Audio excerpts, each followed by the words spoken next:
दादा दादी कहते थे, भगवान तो प्रेम के भूखे हैं। हस्तिनापुर से जब श्री कृष्ण द्वारका जाने लगे तो कुंती का दिल भर आया। भक्ति में वियोग सहन नहीं होता। मार्ग पर बुआ को खड़ी देखकर कृष्ण ने अपना रथ रुकवाया।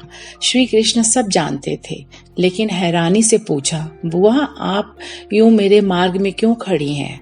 मुझसे मिलना ही था तो मुझे ही अपने पास बुला लेती। भगवान ने कहा, बुआ आप वंदन क्यों कर रही हैं? आप बड़ी हैं, मेरी बुआ हैं। कुंती की आंखें भर आईं।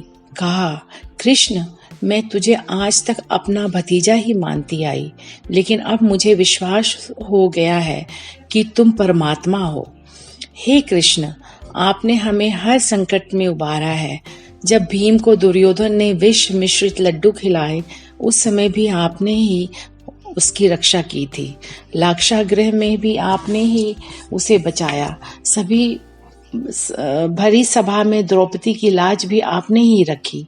दुशासन वस्त्र उतारता उतारता थक गया, आपने द्रौपदी को नग्न नहीं होने दिया। आखिर कृष्ण बोले, बुआ आपने अभी तक यह नहीं बताया कि आप मेरे मार्ग पर क्यों ही खड़ी हैं।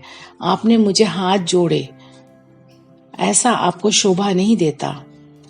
कुंती बता नहीं पाई, बस श्री कृष्ण की कृपाओं को याद कराती रही, कह रही थी, आपने हम सभी की कहां रक्षा नहीं की। युद्ध में हर पल आप मेरे बच्चों के अंग संग रहे, अर्जुन और भीम की रक्षा करते रहे।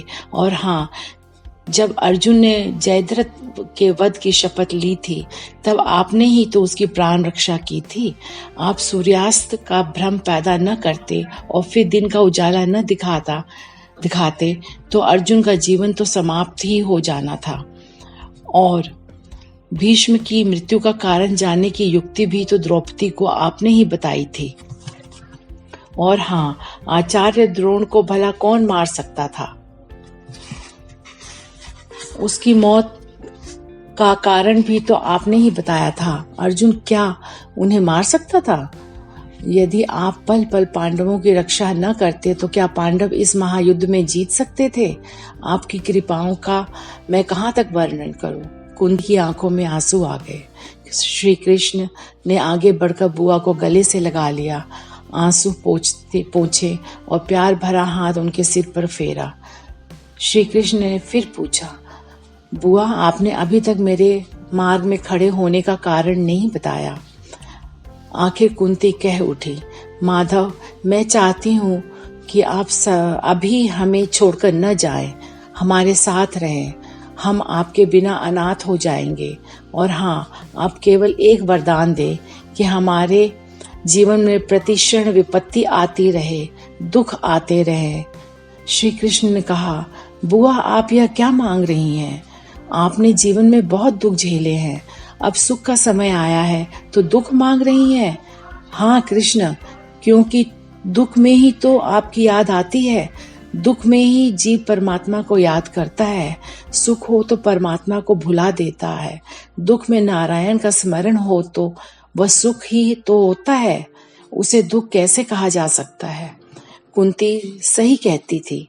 सुख से जीव अभिमानी हो जाता है, सुख के लिए जीव स्वयं यश लेता है, दुख के लिए भगवान को दोषी ठहराता है। यही दुख का एक कारण भी है। श्री कृष्ण अपने भक्त से अलग नहीं हो सकते। अगर आपको यह जानकारी पसंद आई हो तो आप यह जानकारी अन्य सभी लोगों तक पहुंचाइए। इस चैनल को लाइक, सब्सक्राइब और शेयर करना न भूलें। मिलेंगे हर बुधवार।